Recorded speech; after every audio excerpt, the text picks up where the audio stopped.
Hi everyone, this is lecture 40 in electronic devices course. In this lecture, I am going to cover these concepts. There is conclusion on diode current equation, then dynamic resistance of a diode, then we will see reverse bias breakdown of a diode. In lecture 39, we derived the diode current equation, that is the ID is equal to I naught or IS into e power Vd by Vt minus 1, right? And what is I naught? I naught is or Is is reverse saturation current, which is equal to Q into area into dP by Lp into Pn, that is holes in n-type semiconductor, plus dN by Ln into Np, that is electrons in the p-type semiconductor, which are magnetic carriers, right? And dP is diffusion coefficient of holes and dN is diffusion coefficient of electrons. Lp is diffusion length of holes and Ln is diffusion length of electrons. And how to find this magnetic carrier concentration Pn? That is Pn is equal to Ni square by Nd, because the holes are magnetic carriers in n-type. Who are the magnetic carriers? Acceptor concentration or electrons, so which is Nd. So we can find Pn is equal to Ni square by Nd. Similarly, we can find Np is equal to Ni square by Na, right? So finally, I can say the reverse saturation current will depend on the cross-sectional area of the PN junction, and it also depends on the intrinsic carrier concentration, right? So if I replace Pn is equal to Ni square by Nd and Np is equal to Ni square by Na and so on.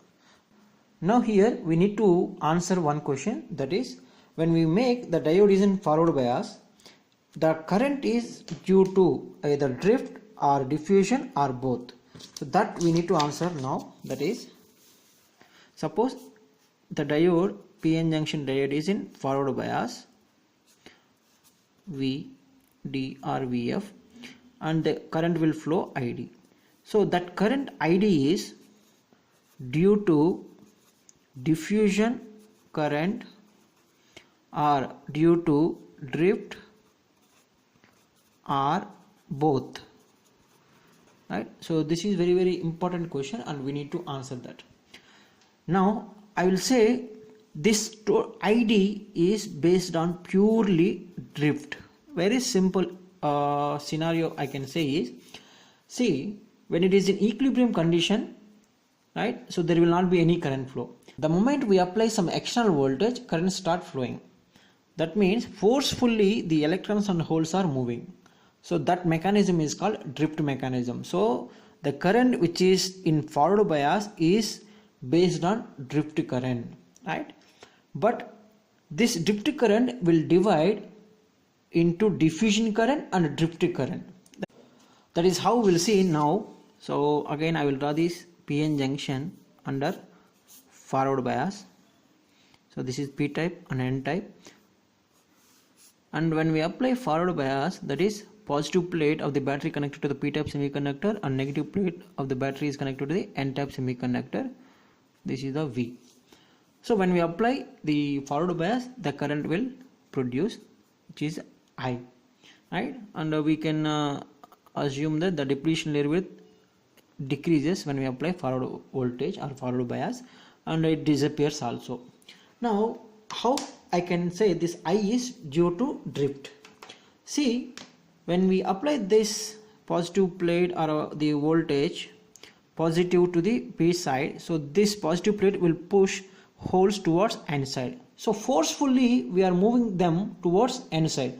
That is called drift, right? So this is due to drift. So initially the current is drift current due to holes, right? But as they are moving across this junction, this drift current will divide drift current plus diffusion current. That is how is. So anyway these holes are moving, that is holes are moving towards a right side, the whole current is, I can say, IP, right? This is what again we can say drift. But we have seen in the previous lecture, the electrons which are enter into the p type due to this negative plate, so this negative plate will push the electrons towards p side. So these electrons will become magnetic carriers in the p side, and these holes will become magnetic carriers in the n side. So we have already seen that the magnetic carriers will form a distribution function which is exponential decay. So there is an exponential decay of these electrons, right? So that is called the diffusion current. So slowly the electrons will move like this and disappear. So electron movements are like this, means what is the current direction? Opposite of the electron movement. So there is a diffusion current of electrons, right? So drift plus diffusion, the total current is what? Ip plus In. So similarly in the n side, so this is coming, see this is going inside p to n, so this will be coming out.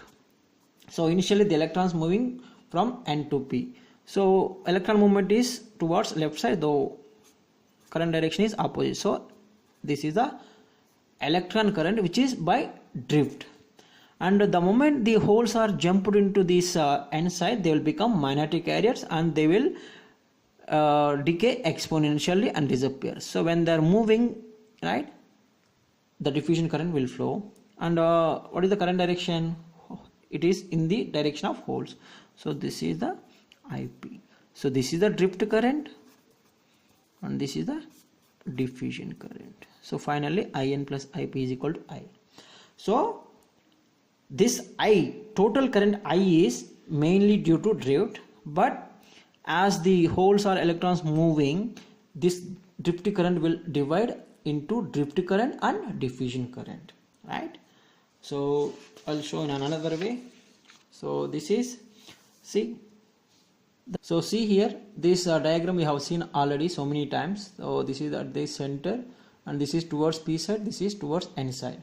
So when we drawn in the previous lecture like this, that is diffusion of the holes and electrons, so it will form a exponential decays, etc. So this is xp into the p side, this is xn into the n side. Now see, the total current I is flowing, which is constant. So it is, see here, as it is moving towards n side, the drift current is slightly reducing and the diffusion current is increasing because the electron movement are there. So the total current is what? I is equal to Ip of xp, the drift current of holes, plus xn of xp, right, diffusion current of electrons. And across this junction it will maintain constant.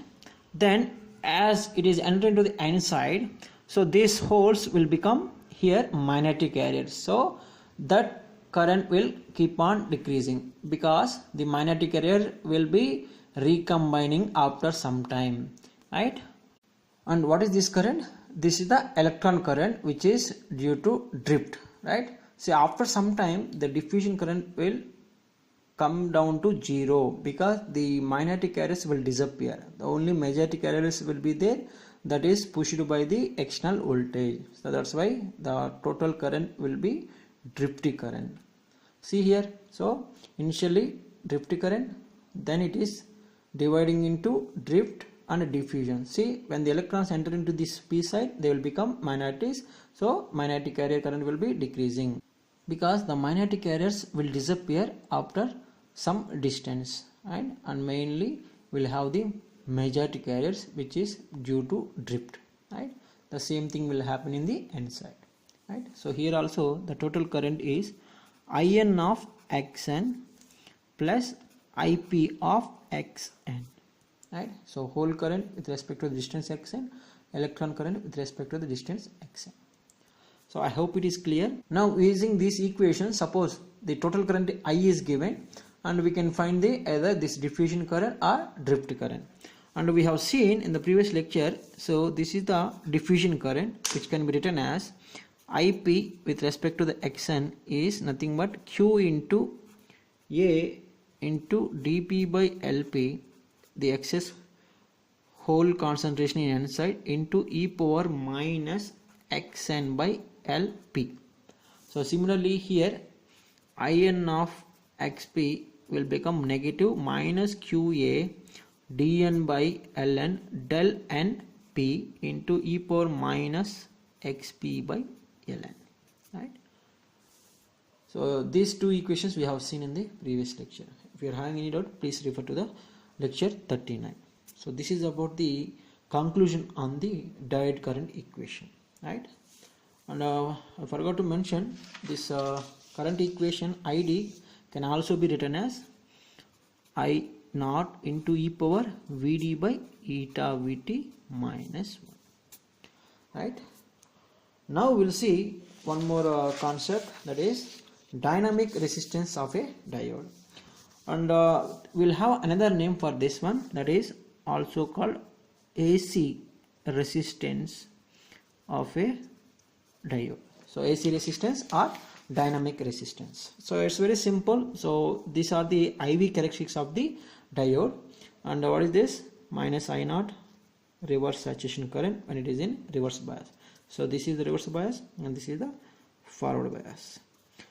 So I will introduce one more name, that is static resistance. So what is this static and dynamic is? See, for a fixed voltage and a fixed current we will get static resistance. See, suppose for this particular voltage, if there is a current, right, suppose this is some Vd and this is Id. So this Vd by Id is static resistance. As we apply some changes in the input voltage or changes in the diode voltage, if is there any changes in the current, then we will get the dynamic resistance. So there should be some dynamic in the characteristics. So that is, we already seen when we change the diode voltage, there will be change in the current but exponential relation. Yes or no? So if I want to find that in the, so changes means I have to use del id and this is del vd. So that, so the dynamic resistance will be dynamic resistance, which is denoted by, we can say small r small d or small r small ac. So AC resistance or dynamic resistance is equal to delta vd by delta id, right? So if I want static resistance, so it will be vd by id, so a fixed voltage and a fixed current, right? So whereas dynamic means the changes in the diode voltage and changes in the diode current. Now how to find this one? We know the diode current equation was I naught into e power, I am using vd by eta vt minus 1. I can neglect this minus 1 if I assume this is in forward bias. So this will become I naught e power vd by eta vt. So what is eta is 1 for large rated currents and it is 2 for small rated currents, right? So keep it that eta as it is. So what I will find is I will differentiate with respect to the diode voltage, so that I naught is constant, e power x means e power x only, eta vt into, I have to differentiate this one, vd by eta vt. So vd will become 1, so 1 by eta vt. So what is this again? id itself. So this will become id by eta vt, which is dou id by dou vd, so which is nothing but 1 by r, right? If we reverse this or flip, we will get dou vd by dou id is equal to eta vt by id, which is rd or rac, dynamic resistance, eta vt by id. So if I take eta is equal to 1, simply this will become vt by id. So what is vt? Thermal voltage, which is approximately 26 millivolt at room temperature. We can take 25 millivolts also. So this is very very important parameter when we draw the small signal model of the BJT. So I will give a simple glimpse of that. When you draw the small signal model of the BJT, you will see some R pi in pi model, and there is a beta times IB, etc. So this R pi is nothing but the dynamic resistance, right? Why? Emitter base junction forward bias. So emitter base junction forward bias, there is some dynamic resistance because we are applying some changes in the input. So this R pi is nothing but this one. So if you are seeing into the base, you will get R pi is equal to simply the thermal voltage by the base current. If you are looking into the emitter, you will see Re, which is Vt by IE. So very simple to find these R pi and Re when we go for the small signal model of the BJT. So that is nothing but this diode resistance only, right? If you clear this, it's very simple to analyze these small signal models, right? So remember this equation. This is Rd Vt by Id or eta Vt by Id, right? So diode current. So this is the dynamic resistance of a diode. Next we will discuss one more concept, that is reverse bias breakdown of a PN junction diode or simply diode. So we have seen when we make this PN diode in reverse bias, that is P side is connected to the negative plate of the battery and the N side is connected to the positive plate of the battery. So ideally speaking, so when we make reverse bias, so it will behave like a open circuit. That means there should not be any current flow. So current is 0 when we make this reverse bias.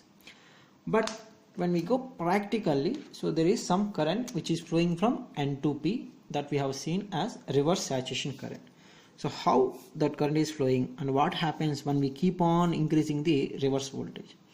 So when we draw this PN junction again, so in equilibrium condition there is some depletion layer width, but as we make this reverse bias, the depletion layer width will keep on increasing. So something like this. So minus, so negative charge here, positive charge due to the reverse bias, right? So this is P side, this is N side. Now as the depletion layer width is keep on increasing, so there is no movement of these majority carriers or there is no diffusion takes place, right? So there is no diffusion means almost negligible current. But we know in p-type semiconductor there are electrons which are minority, very small in number. Here holes in N side which are very small. So as the depletion layer width is keep on increasing, the electric field will also increases, right? So whenever there is a negative charge and positive charge, electric field will generate. So in equilibrium condition, the charge will be somewhat less compared to the reverse bias condition. So electric field will be there. As this charges keep on increasing, the electric field also increases, right? So what will happen is, so due to this high electric field, the electrons which are minority carriers in the P side will pull towards N side by this positive charge. See, positive charge will attract the negative particles which are electrons. Similarly, the holes will attracted by the negative charge and pull towards P side. See, holes are moving towards P side. So what is the hole current direction? It is with the movement of holes. So this is the hole current and electrons are moving towards right side. So again, what is the current direction? Towards P side only, right? The total current will be there from N to P. That's why we'll get the negative sign in the diode current equation. And remember, this is due to minority carriers. So we'll get the reverse saturation current I0, which is independent of the applied reverse voltage. See, if I see this diode current equation, which is I0 into e power Vd by eta Vt minus 1. So as this reverse voltage is very large, so e power minus something means we can neglect this one. So this will become minus I0. So Id is minus I0 means the current direction is from N to P, which is minority carrier current, right? And we have seen this I0 or reverse saturation current as I0 is equal to Q into A into dP by LP into Pn plus dN by Ln into Np, where Pn and Np are the minority carriers, right? Minority carrier concentration. So this is the holes in N type, electrons in P type. So that is the reverse saturation current will depend on the minority carrier concentrations, right? Now up to this it's fine. So what happened we keep on increasing the reverse voltage. As we keep on increasing the reverse voltage, the depletion layer width keep on increasing, so that the electric field also keep on increasing. So what will happen when we get high electric field? So the covalent bonds in p-type semiconductor or n-type semiconductor will break, so that new electron hole pairs will be generated. As the electron hole pairs are generated, keep on increasing, the current is also keep on increasing. So at a critical voltage of this reverse voltage, there is a high amount of current flow due to the covalent bonds breaking, right, due to the high electric field. So whenever there is a high amount of current flow, we can say the device will break down, right, or we can say junction will be break down, so that large amount of current flows and the device may damage, right. So if I draw that IV characteristics, pure total IV characteristics of the diode, this is IV. So in forward bias, as we apply the positive voltage, we will get the same characteristics, something like this. This is forward bias. So when it is reverse bias, initially there is a magnetic carrier current, or we can say reverse saturation current, which is independent of the reverse voltage, remember. And after up to some voltage, we can say that is called a breakdown voltage, VBR, right, negative. Okay, so at this voltage there is a sharp increment in the diode current, right. So this is the breakdown region, we can say.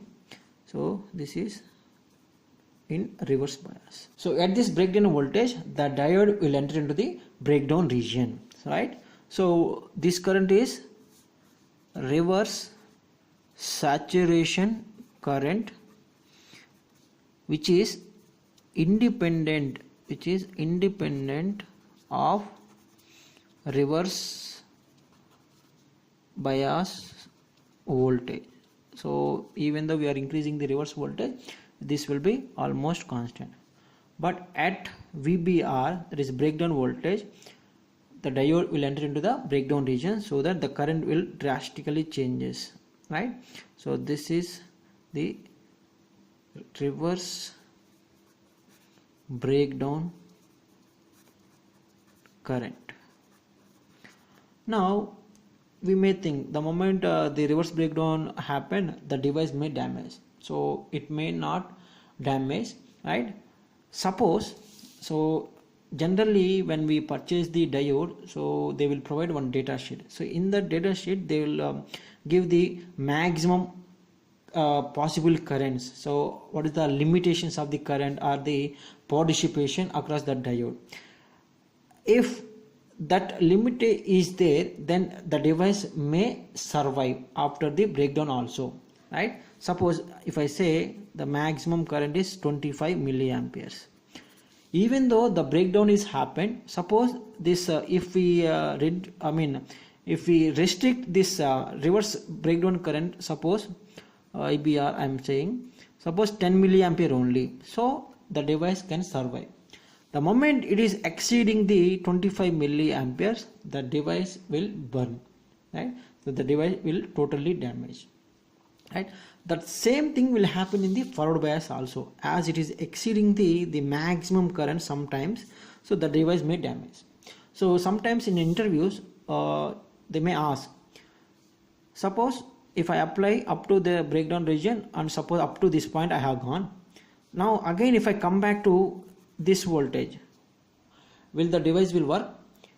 Yes, if it is in the breakdown and the current is limited to less than this maximum current flow, then it may survive and it will work properly. It will give the proper functionality also.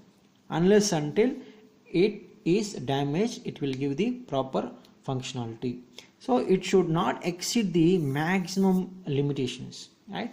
Sometimes they will give the PD max, power dissipation maximum, suppose 25 milliwatts or 1 watt or something, so whatever the ratings, depending on that, if it is less than that maximum ratings, it can be give the proper functionality, right. I hope it is clear. So this is about the breakdown region of the normal PN diode, right. And what is the reason for this breakdown occurs is, so there are two mechanisms that is called Zener breakdown, which will happen for lower voltages, right? Lower values of voltages, the Zener breakdown occurs. So it is nothing but simple, due to high electric field the covalent bonds will break and the current will flow.